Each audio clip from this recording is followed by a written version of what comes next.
नमस्कार, मैं doctor JP Patra algorithmic समस्या समाधान की नींव एक व्यापक दृष्टिकोण का इस क्लास में आप सबका स्वागत करता हूं। आज की क्लास में हम बेसिक एल्गोरिदम एनालिसिस के बारे में जानेंगे, जिसके अंदर हम बीगो, ओमेगा और थीटा नोटेशन के बारे में जानेंगे। इससे पहले हम प्रीवियस क्लास में क्या डिस्कस किए थे उसके बारे में मैं ब्रीफली आपको थोड़ा इंट्रोडक्शन दे देता हूँ। हमने प्रीवियस क्लास में टाइम एंड स्पेस कॉम्प्लेक्सिटी की डेफिनेशन के बारे में चर्चा किया था।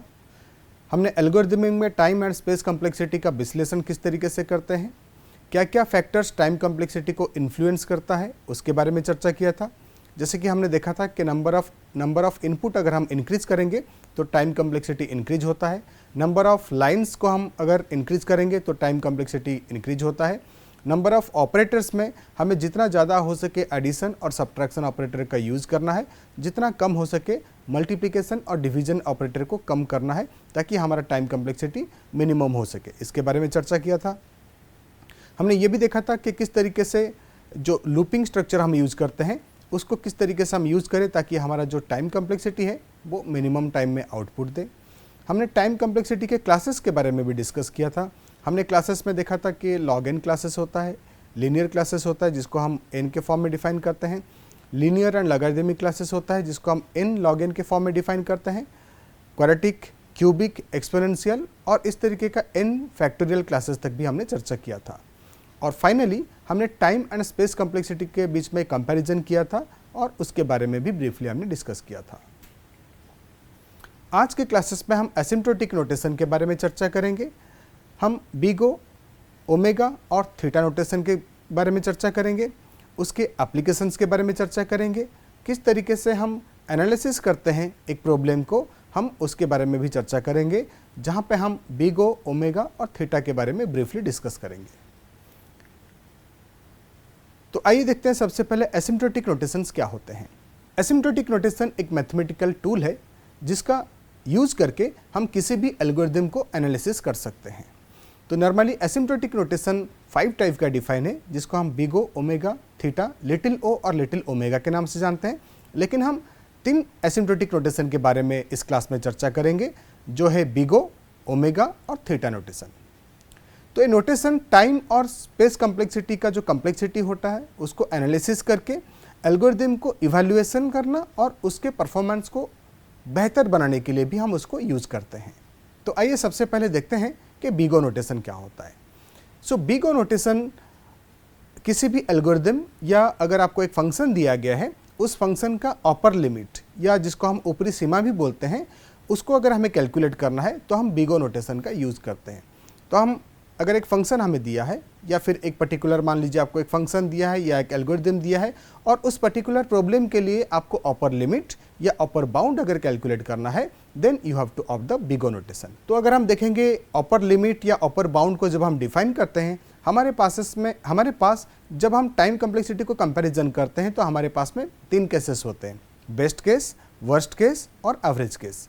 तो बेस्ट केस में हम नॉर्मली मिनिमम टाइम के साथ में डील करते हैं, वर्स्ट केस को हम मैक्सिमम टाइम के साथ में डील करते हैं और एवरेज क्लासेस का जो टाइम कॉम्प्लेक्सिटी रहता है वो बेस्ट और वर्स्ट के बीच में रहता है। सो बीगो नोटेशन जब हम डिफाइन करते हैं और ये अपर लिमिट के साथ में इसका एप्लीकेशन रहता है तो अगर हम कॉम्प्लेक्सिटी क्लासेस के उसको कंपैरिजन करेंगे तो ये वर्स्ट केस सिनेरियो को डिफाइन करता है।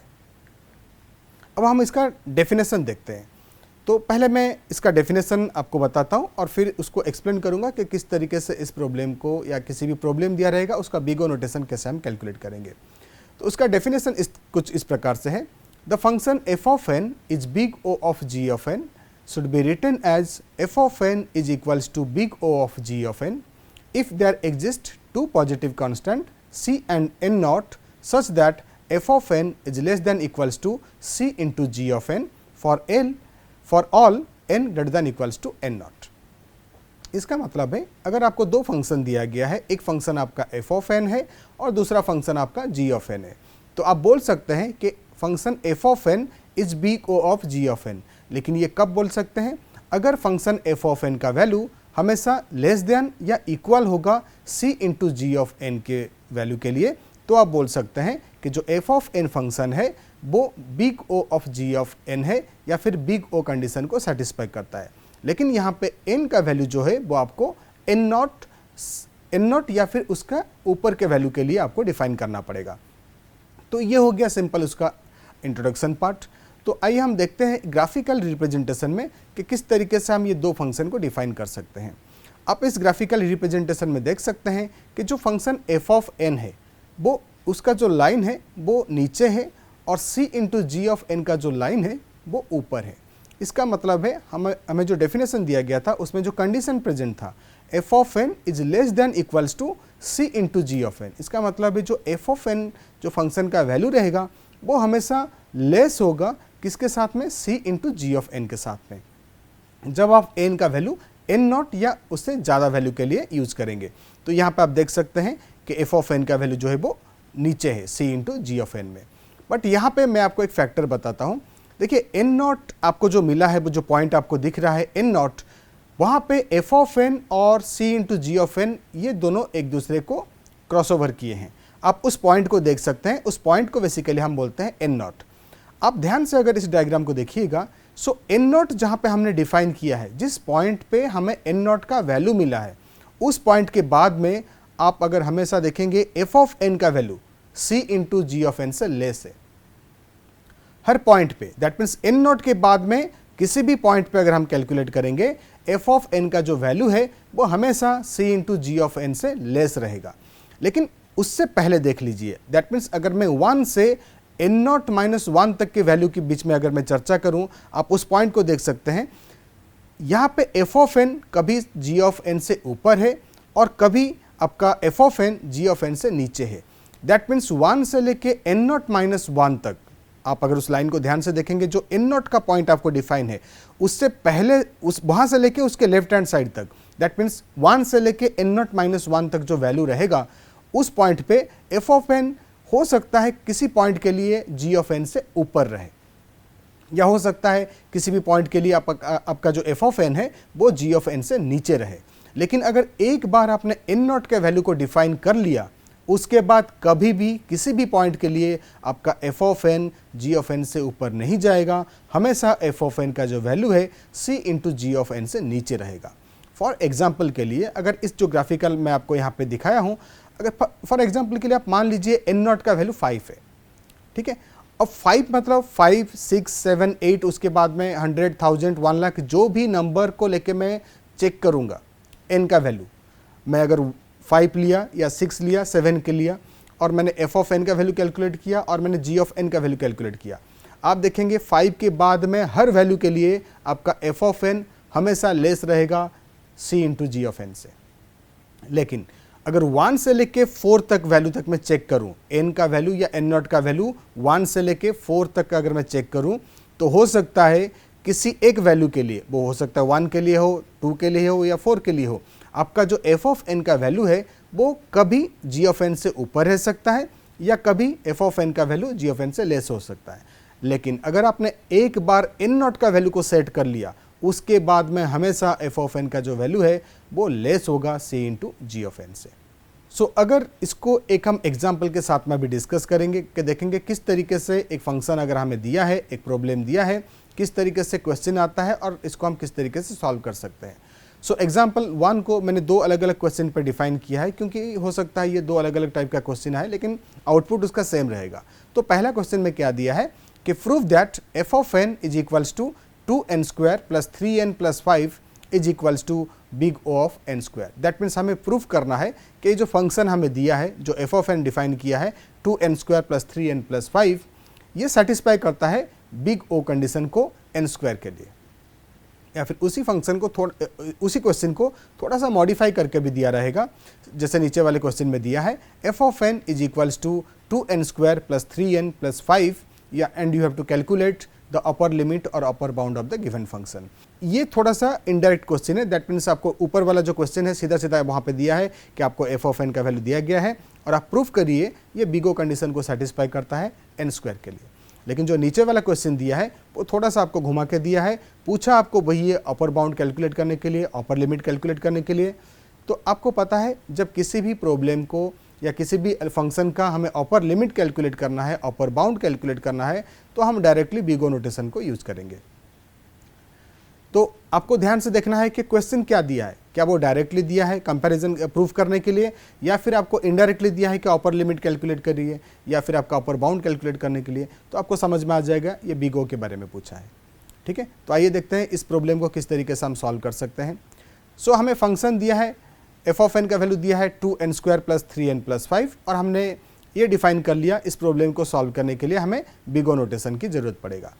तो अगर आप बिगो नोटेशन की डेफिनेशन की बात करेंगे तो वहाँ पे F of N is equals to big O of G of N तब हो सकता है जब एफ ऑफ एन का वैल्यू लेस या इक्वल होगा C into ji of N से, जब हम एन का वैल्यू एन नॉट या उसके हायर वैल्यू से स्टार्ट करेंगे।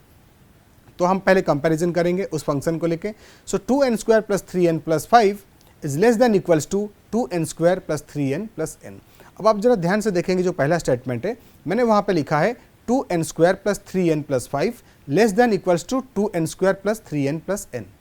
इस इक्वेशन को मैं इस तरीके से लिख सकता हूँ, लेकिन जब मैं n का वैल्यू 5 या उससे हायर वैल्यू के लिए पुट करूँगा। अगर मैं लेफ्ट हैंड साइड में जो वैल्यू दिया है 2n² + 3n + 5 और राइट हैंड साइड में जो वैल्यू दिया है 2n² + 3n + n, right hand side में n के बदले में अगर मैं 5 पुट करता हूँ तो दोनों जो लेफ्ट हैंड साइड का वैल्यू है और राइट हैंड साइड का वैल्यू है वो इक्वल हो जाएगा। लेकिन अगर मैं राइट हैंड साइड के वैल्यू में n का वैल्यू 6 पुट करता हूँ तो डेफिनेटली जो लेफ्ट हैंड साइड में वैल्यू है 2n² + 3n + 5 वो लेस हो जाएगा। तो एक्चुअली बिगो में क्या कंडीशन है कि एफ ऑफ एन का वैल्यू जो है वो लेस या इक्वल होना चाहिए। तो मैं लिख सकता हूँ 2n² + 3n + 5 is less than equals to 2n² + 3n + n, but when n is greater than equals to 5, that means n का वैल्यू जब मैं 5 या उससे ज़्यादा वैल्यू के लिए पुट करूँगा मेरा लेफ्ट हैंड साइड कंडीशन जो है वो सेटिस्फाई करेगा। अब उसको आगे मैं सिंप्लीफाई करता हूँ तो मुझे मिलेगा 2n² + 3n + 5 is less than equals to 2n² + 4n। अब आप यहाँ पे राइट हैंड साइड में देखेंगे मैंने लिखा n greater than equals to 5। अगर मैं इसको कंपैरिजन करूँगा n greater than equals to n not, क्योंकि मेरा कंडीशन क्या था, F of N is less than equals to C into ji of n when n is greater than equals to n not. So n is greater than equals to 5 and n greater than equals to n not. इन दोनों को जब मैं comparison करूंगा मुझे n not का value मिल जाएगा 5। अब हम स्टेप 2 में आएंगे। तो अभी भी राइट हैंड साइड में जो वैल्यू मिला है मुझे वो मिला है 2n² + 4n, बट मैं इसको चाहता हूँ c into ji of n के फॉर्म में। तो इसको आगे मैं और सिंप्लीफाई करूंगा। तो मेरे पास में जो राइट हैंड साइड का इक्वेशन मिला है 2n² + 4n, I can write that it is less than equals to 2n² + n²। यहाँ पे आप ध्यान से देखिएगा, मैंने राइट हैंड साइड में लिखा है ये कंडीशन ट्रू कब होगा, जब n² is greater than equals to 4n होगा। तो दोनों साइड से अगर मैं n को कट करता हूँ तो मुझे मिलेगा n greater than equals to 4। That means उस पर्टिकुलर इक्वेशन में जब मैं n का वैल्यू 4 या उससे ज़्यादा वैल्यू पुट करूँगा तो मुझे 2n² + 4n का जो वैल्यू है वो मिलेगा less than equals to 3n²। So again मैं इसको कंपैरिजन करूँगा, n is greater than equals to n not and n greater than equals to 4। जब इन दोनों वैल्यू को मैं कंपैरिजन करूँगा तो मुझे n नॉट का वैल्यू मिलेगा 4। आप देख सकते हैं अब ये जो आउटपुट मुझे मिला है 3n², अब ये c into ji of n के फॉर्म में आ चुका है। तो हम ये देख सकते हैं कि जब हम n का वैल्यू 5 या उससे ज़्यादा वैल्यू से शुरुआत करेंगे तो हमारा जो फंक्शन है एफ ऑफ एन जिसका वैल्यू है 2n² + 3n + 5, उसका वैल्यू हमेशा जो g ऑफ n का वैल्यू हमें मिला है 3n² उससे कम होगा या इक्वल होगा। अब देखिए, अब यहाँ पे जो वैल्यू हम डिफाइन करने के लिए जा रहे हैं, एक में मुझे मिला है n नॉट का वैल्यू 5 और एक में मिला है मुझे n नॉट का वैल्यू 4। लेकिन हम यहाँ पे अपर लिमिट के लिए कैलकुलेशन कर रहे हैं, तो जब आपको n नॉट का वैल्यू 2, 3, 4 या अलग अलग इस टाइप का वैल्यू मिलेगा, उस पे से जो हायर वैल्यू रहेगा आप उस वैल्यू को पिक करेंगे, क्योंकि ये हम अपर लिमिट के लिए कैलकुलेशन कर रहे हैं। तो इसलिए मैंने n नॉट का वैल्यू 5 से स्टार्ट किया था, जबकि मुझे दो वैल्यू मिला था, एक n नॉट का वैल्यू 4 मिला था और एक n नॉट का वैल्यू मुझे 5 मिला था।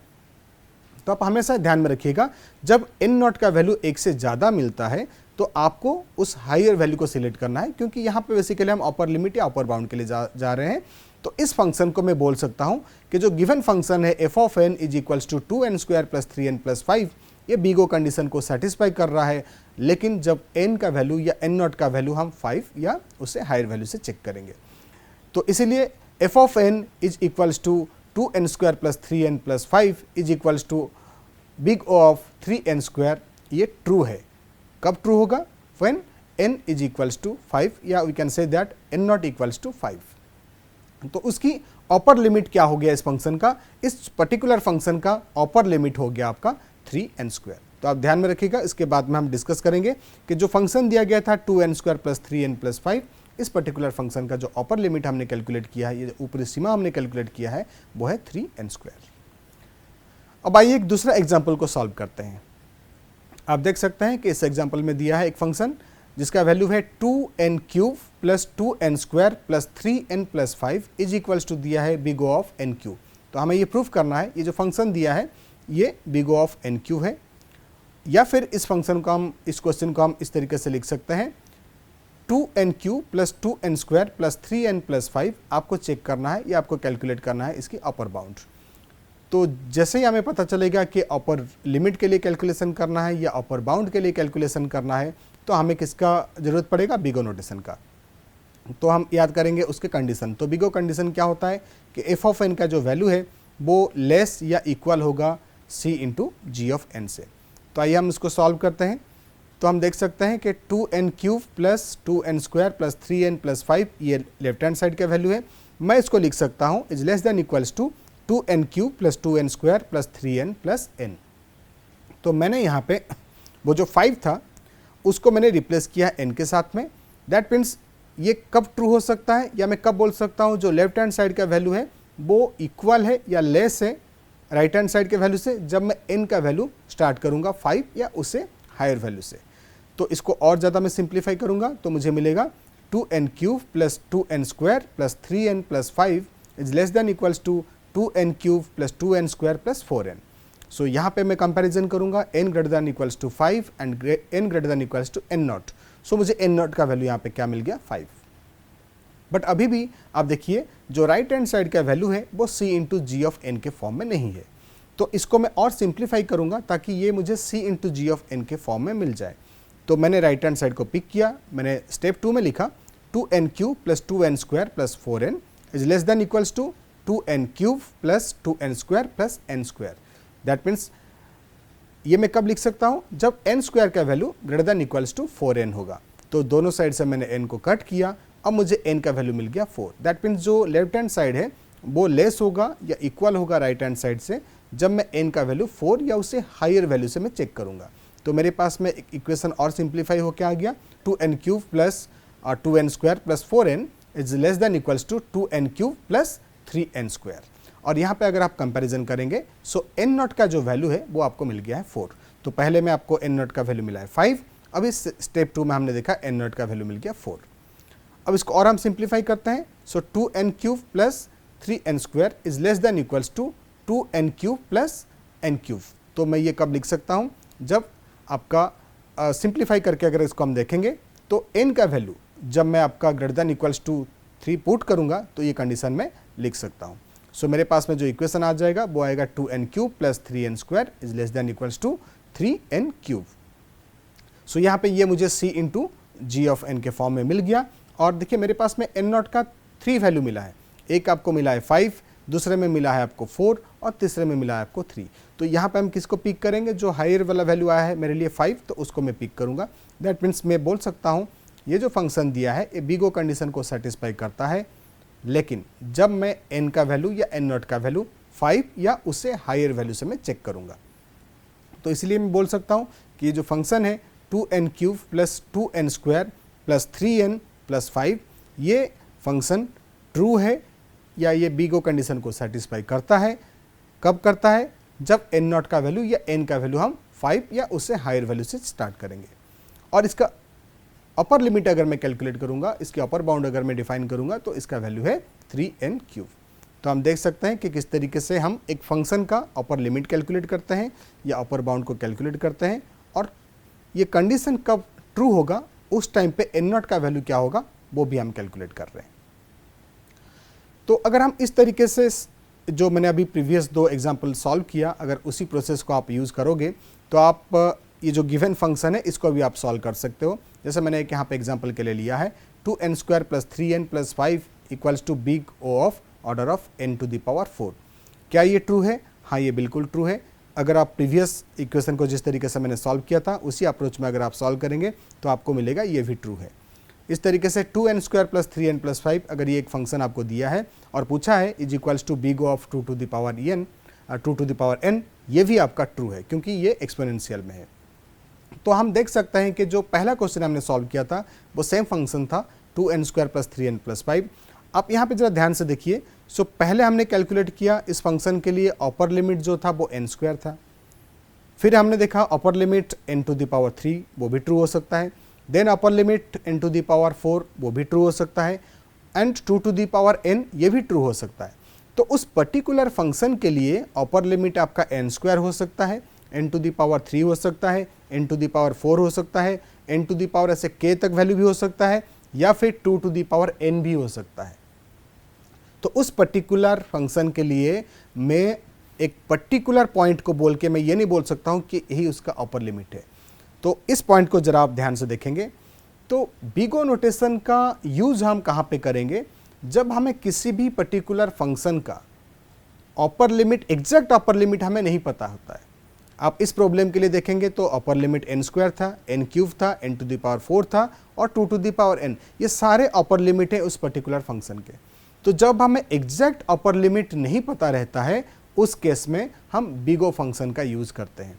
तो आपको ये ध्यान में रखना है, किसी पर्टिकुलर फंक्शन का जब एग्जैक्ट अपर लिमिट आपको नहीं पता होता है उस केस में आप बिग O नोटेशन का यूज़ कर सकते हैं।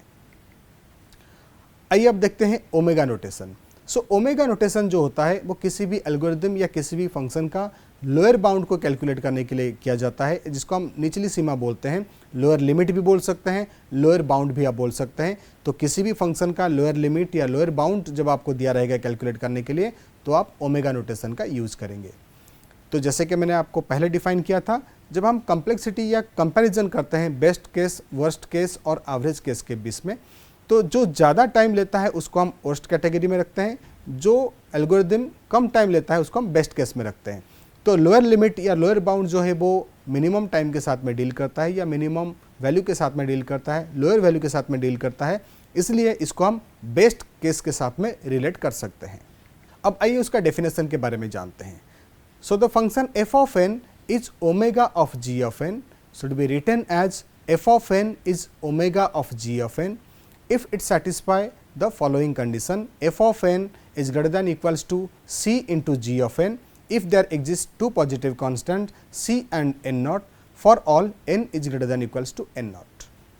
इसका मतलब है अगर आपको दो फंक्शन दिया गया है, एक का f of n है और दूसरा g of n है, तो आप बोल सकते हैं कि the function f of n is omega of g of n। लेकिन ये कब बोल सकते हैं? जब f of n का value c into ji of N से ग्रेटर होगा या इक्वल होगा। इसमें भी आपको डिफाइन करना पड़ेगा n का वैल्यू क्या है। तो n का वैल्यू आप स्टार्ट कर सकते हो n नॉट से या उसके हायर वैल्यू से। तो हमने बिग O में देखा, उसका फंक्शन है f of n is less than equals to c into ji of n for all n greater than equals to n naught. Omega में f ऑफ n का जो वैल्यू है वो greater than equals to c into ji of n होना चाहिए for all n greater than equals to n naught. आइए उसको एक ग्राफिकल रिप्रेजेंटेशन के थ्रू में देखते हैं। सो यहाँ पे आप देखेंगे जो n नॉट वैल्यू हमने कैलकुलेट किया है, that means c into ji of n और f ऑफ n जहाँ पे लास्ट फाइनल में क्रॉस ओवर किए एक दूसरे को, उसके बाद में उस n नॉट को कैलकुलेट करने के बाद में आप देखेंगे f ऑफ n का जो वैल्यू है वो हमेशा c into ji of N से ग्रेटर है। जैसे कि मैंने आपको बिग O में बताया था, यहाँ पे भी सेम पॉइंट है, 1 से लेके n नॉट माइनस 1 तक जो भी वैल्यूज प्रेजेंट है, अगर उस वैल्यूज में आप चेक करेंगे तो हो सकता है किसी एक पर्टिकुलर पॉइंट के लिए, किसी एक पर्टिकुलर वैल्यू के लिए आपका f ऑफ n जो है वो c into ji of N से नीचे हो सकता है या नीचे रह सकता है। लेकिन अगर एक बार आपने n नॉट का वैल्यू को कैलकुलेट कर लिया, n नॉट का वैल्यू को आपने डिफाइन कर लिया, उसके बाद में f ऑफ n का वैल्यू हमेशा c into ji of N से ग्रेटर रहेगा या उसके ऊपर रहेगा। सो आइए एक प्रॉब्लम के थ्रू में हम इसको एक्सप्लेन करते हैं। आपको सेम फंक्शन दिया गया है जो मैंने बिग O में यूज़ किया था। F of N is equals to 2n square plus 3n plus 5 is equals to omega of N square. ये क्वेश्चन हमें दिया है, हमें प्रूफ करना है ये function omega of N square को सेटिस्फाई करता है, या हमें उसको डिफाइन करना है, प्रूफ करना है। या फिर इस क्वेश्चन को थोड़ा सा मॉडिफाई करके दिया होगा, आपको एक फंक्शन दिया है 2n square plus 3n plus 5 और आपको इसके लोअर बाउंड को कैलकुलेट करने के लिए बोला गया है। तो जैसे ही आप ध्यान में रखेंगे, चाहे वो ओमेगा दिया है या फिर लोअर लिमिट दिया है, आपको ध्यान में रखना है लोअर लिमिट की बात कर रहा है, दैट मीन्स हम ओमेगा नोटेशन का यूज़ करेंगे। तो सीधा सीधा आपको ओमेगा नोटेशन की डेफिनेशन को याद करना है। तो उस डेफिनेशन में एक कंडीशन है, वो कंडीशन है आपका F of n will be greater than equals to C into ji of n when n greater than equals to n naught. तो इस केस में अगर देखेंगे तो हमें एफ ऑफ एन का जो वैल्यू दिया गया है 2n square plus 3n plus 5 is greater than equals to n square. So यहाँ पे इस कंडीशन को मैं ट्रू बोल सकता हूँ जब मैं n का वैल्यू 1 से स्टार्ट करूँगा। आप देखेंगे लेफ्ट हैंड साइड में जो वैल्यू है, अगर आप उस पर 1 को पुट करेंगे और राइट हैंड साइड में भी n का वैल्यू अगर आप 1 पुट करेंगे, आप पाएंगे जो लेफ्ट हैंड साइड में वैल्यू है वो राइट हैंड साइड के वैल्यू से ग्रेटर है। तो अगर इसको मैं कंपैरिजन करूँगा n greater than equals to n not, क्योंकि मुझे n greater than equals to 1 मैंने डिफाइन कर चुका है, तो अगर मैं इन दोनों को कंपैरिजन करूँगा तो मुझे n नॉट का वैल्यू मिलेगा 1। सो हम ये देख सकते हैं कि ये जो फंक्शन है ये ट्रू होगा जब मैं n नॉट का वैल्यू 1 या उससे ऊपर के वैल्यू के लिए चेक करूँगा। तो इसका अपर लिमिट, लोअर लिमिट की अगर हम बात करेंगे तो इसका लोअर लिमिट हो गया आपका n स्क्वायर। उस तरीके से हम सॉल्व कर सकते हैं कि एफ ऑफ एन का जो वैल्यू है 2n square plus 3n plus 5 is equals to omega of n। अगर ओमेगा ऑफ n के लिए भी मैं चेक करूँगा तो ये भी मुझे ट्रू मिलेगा। दैट मीन्स ये जो आपको फंक्शन दिया रहेगा वो ओमेगा ऑफ n के लिए भी ट्रू रहेगा, क्योंकि अगर आप ध्यान से देखेंगे जो लेफ्ट हैंड साइड का जो फंक्शन है, जो एफ ऑफ एन है, उसका ग्रोथ रेट किस पे है, n स्क्वायर में है। जो राइट हैंड साइड में फंक्शन है उसका ग्रोथ रेट लीनियर पे है। तो आप डेफिनेटली बोल सकते हो कि जो एफ ऑफ एन है वो ग्रेटर देन है किससे, जी ऑफ एन से, क्योंकि उसका ग्रोथ रेट आपका n स्क्वायर है। उस तरीके से मैं ये भी बोल सकता हूँ 2n square plus 3n plus 5 is equals to omega of n square root. यहाँ पे देखिए लेफ्ट हैंड साइड का जो ग्रोथ रेट है वो n स्क्वायर है और राइट हैंड साइड का जो ग्रोथ रेट है वो n स्क्वायर है। तो डेफिनेटली आपका लेफ्ट हैंड साइड का ग्रोथ रेट जो है वो ज़्यादा है, that means f of N का जो वैल्यू है वो ग्रेटर है। उस तरीके से मैं अगर लॉग एन के साथ में कंपैरिजन करूंगा, that means 2n square plus 3n plus 5 is equals to omega of log n, इस केस में भी ये मुझे ट्रू मिलेगा, क्योंकि लेफ्ट हैंड साइड का ग्रोथ रेट जो है वो n स्क्वायर में है और राइट हैंड साइड का जो ग्रोथ रेट है वो लॉगरिथमिक है। सो यहाँ पे मैंने पहले क्वेश्चन के लिए देखा n स्क्वायर वैल्यू है, दूसरे में देखा n है, तीसरे पे देखा n स्क्वायर रूट है और फोर्थ में देखा लॉग n है। तो मुझे एग्जैक्ट लोअर लिमिट नहीं पता है, तो उस पर्टिकुलर फंक्शन के लिए अलग अलग लोअर लिमिट मुझे मिल रहा है। दैट मीन्स n स्क्वायर भी मुझे मिला है, n भी मुझे मिला है, n स्क्वायर रूट मिला है और log n मिला है। तो अब ये क्वेश्चन उठता है कि इस फंक्शन के लिए एग्जैक्ट लोअर लिमिट क्या है। मैं डिफाइन नहीं कर सकता हूँ इस पर्टिकुलर फंक्शन के लिए कि इसका एग्जैक्ट लोअर लिमिट क्या होगा। अगर किसी स्टूडेंट ने n स्क्वायर वैल्यू कैलकुलेट किया है लोअर लिमिट, तो वो भी ट्रू है, क्योंकि हमें फंक्शन दिया गया है 2n square plus 3n plus 5। अगर किसी स्टूडेंट ने n कैलकुलेट किया है वो भी सही है, n स्क्वायर रूट वो भी सही है, इवन log n भी सही है। सो जब किसी भी फंक्शन के लिए हमें एग्जैक्ट लोअर लिमिट नहीं पता है, उस केस में हम किसका यूज़ करेंगे, ओमेगा नोटेशन का। तो आपको ये ध्यान में रखना है, जब किसी भी पर्टिकुलर फंक्शन का एग्जैक्ट लोअर लिमिट आप डिफाइन नहीं कर सकते हैं, उस केस पे हम ओमेगा नोटेशन का यूज़ करेंगे। अब आइए हम देखते हैं थीटा नोटेशन क्या होता है। तो थीटा नोटेशन हम कहाँ पे यूज़ करेंगे। थीटा नोटेशन मिडिल बाउंड के लिए यूज़ किया जाता है या मिडिल लिमिट के लिए यूज़ किया जाता है। अगर इसको मैं केसेस के साथ में रिलेट करूँगा तो ये नॉर्मली क्या होता है, अपर लिमिट और लोअर लिमिट के बीच में आता है। तो ये एवरेज केस के साथ में डील करता है या कोरिलेट, इसको हम कोरिलेट कर सकते हैं एवरेज केसेस के साथ में। अब आइए इसका हम डेफिनेशन देखते हैं। So definition, the function f of N is theta of g of n should be written as f of n is equals to theta of g of n if there exist three positive constants c1, c2 and n naught. If it satisfy the following condition, c1 into g of n is less than equals to f of n is less than equals to c2 into g of n for all n greater than equals to n naught. अब आप यहाँ पे ध्यान से देख सकते हैं, यहाँ पे जो कंडीशन है वो बाकी दोनों कंडीशन से थोड़ा सा डिफरेंट है। यहाँ पे कंडीशन क्या है, C1 into ji of N is less than equals to f of N is less than equals to C2 into ji of n. तो इसको अगर एक ग्राफिकल रिप्रेजेंटेशन के थ्रू में हम यूज करेंगे तो वो कुछ इस प्रकार से आएगा। आप देख सकते हैं जो एफ ऑफ एन का वैल्यू है वो C2 into ji of n and C1 into ji of N के बीच में प्रेजेंट है। तो अगर हम बिगो और ओमेगा नोटेशन की बात करेंगे, आप देख सकते हैं C2 into ji of n और एफ ऑफ एन, इनको अगर आप कंपैरिजन करेंगे तो यहाँ पे एफ ऑफ एन नीचे है, C2 into ji of n ऊपर है। तो इस पर्टिकुलर कंडीशन को आप बिगो नोटेशन बोल सकते हैं। और दूसरा जो कंडीशन है, अगर आप एफ ऑफ एन का लाइन को देखेंगे और C1 into ji of N का लाइन को देखेंगे तो आपको एफ ऑफ एन ऊपर मिलेगा। That means f of n and C1 into ji of n ये दोनों ओमेगा नोटेशन को सेटिस्फाई करते हैं। तो आप बोल सकते हैं कि जो एफ ऑफ एन का लाइन है वो बिगो और ओमेगा के बीच में प्रेजेंट है। और यहाँ पे उन तीनों को जो क्रॉस फैक्टर कर रहा है उस पॉइंट को हम एन नॉट डिफाइन करते हैं। सेम पॉइंट है, एन नॉट से पहले आपके वैल्यूज ऊपर नीचे हो सकते हैं, लेकिन एक बार आपने एन नॉट का वैल्यू को डिफाइन कर लिया उसके बाद में एफ ऑफ एन का वैल्यू हमेशा C2 into ji of n and C1 into ji of N के बीच में रहेगा। अब आइए एक एग्जाम्पल के थ्रू में हम देखते हैं। अगर एक फंक्शन दिया है 2n plus 5 is equals to theta of n, मुझे ये प्रूव करना है कि ये ट्रू है या फॉल्स है। अगर हम जो मैंने प्रीवियस एग्जाम्पल को सॉल्व किया उस प्रोसेस में अगर हम सॉल्व करेंगे तो ये हमें ट्रू मिलेगा। अगर सेम फंक्शन दूसरा फंक्शन मैंने लिया है 2n square plus 3n plus 5, अगर मुझे इसको चेक करना है is equals to square root of n, ये मुझे फॉल्स मिलेगा।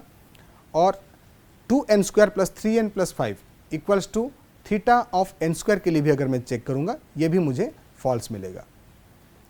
तो प्रीवियस एग्जाम्पल जैसे मैंने सॉल्व किया है आप उसको लेके उसको रेफर करके ये एग्जाम्पल को भी आप लोग सॉल्व कर सकते हैं। सो थीटा नोटेशन का यूज हम कहाँ पे करेंगे? हमने देखा जब हमें किसी भी फंक्शन का एग्जैक्ट अपर लिमिट नहीं पता है तो हम बिगो का यूज़ करते हैं। जब हमें एग्जैक्ट लोअर लिमिट नहीं पता है तो हम ओमेगा नोटेशन का यूज़ करते हैं। लेकिन थीटा नोटेशन का मतलब होता है जब आपको एग्जैक्ट वैल्यू पता है, आपको एग्जैक्ट वैल्यू पता है उस केस पे आप थीटा को यूज़ कर सकते हैं। नॉर्मली थीटा को अगर आपको ग्राफ जैसे प्रॉब्लम दिया है जहाँ पे नंबर ऑफ वर्टाइसेस और नंबर ऑफ एजेस जो है वो फिक्स रहते हैं, उस केस में आप थीटा को रिप्रेजेंट कर सकते हैं। थीटा मीन्स एग्जैक्ट वो वैल्यू के लिए ट्रू होगा, उसके ऊपर का वैल्यू के लिए, उसके नीचे के वैल्यू के लिए वो कंडीशन को सेटिस्फाई नहीं करेगा। तो एग्जैक्ट वैल्यू जब आपको पता हो तो उस केस में आप थीटा का यूज़ कर सकते हैं, थीटा नोटेशन का। तो अभी जो हमने बात किया आज के जो क्लासेस पे, हमने बिगो नोटेशन, ओमेगा नोटेशन और थीटा नोटेशन, उसके डेफिनेशन के बारे में जाना, उसके फंक्शन के बारे में जाना, कौन से केसेस पे हम बिगो नोटेशन को यूज़ कर सकते हैं, ओमेगा नोटेशन को यूज़ कर सकते हैं या थीटा नोटेशन को यूज़ कर सकते हैं, उसके बारे में भी हमने चर्चा किया। हमने ये भी देखा कि एक पर्टिकुलर फंक्शन आपको दिया है या फिर अगर वो क्वेश्चन को थोड़ा सा घुमा के पूछा है, आपको अपर लिमिट कैलकुलेट करना है या लोअर लिमिट कैलकुलेट करना है, उस केस पे किस तरीके से आप बिगो फंक्शन, ओमेगा फंक्शन को कोरिलेट करके आप उस पर्टिकुलर प्रॉब्लम को सॉल्व कर सकते हैं। तो जब हम नेक्स्ट क्लास में आएंगे तो उस नेक्स्ट क्लास में हम चर्चा करेंगे रेकरेंस प्रॉब्लम के बारे में, और उस रेकरेंस प्रॉब्लम में हम सॉल्व करेंगे जनरल रेकरेंस इक्वेशंस। मैं उम्मीद करता हूँ जो आज के क्लास में एसिम्प्टोटिक नोटेशन हमने कवर किया, जिसमें बिगो, ओमेगा और थीटा के बारे में चर्चा किया, मैथमेटिकल एग्जाम्पल्स भी हमने देखा, किस तरीके से हम उस पर्टिकुलर फंक्शन को सॉल्व करेंगे, उसके मेथड्स के बारे में भी कैलकुलेट किया, चर्चा किया। मुझे उम्मीद है आप जो क्लासेस है इसको बहुत अच्छे से समझ पाए होंगे और इसका एप्लीकेशन भी करेंगे और इसको यूज़ करके आप अलग अलग टाइप का प्रॉब्लम को भी सॉल्व करेंगे। तो हम नेक्स्ट क्लास में मिलते हैं जिस पर हम रेकरेंस प्रॉब्लम के बारे में चर्चा करेंगे।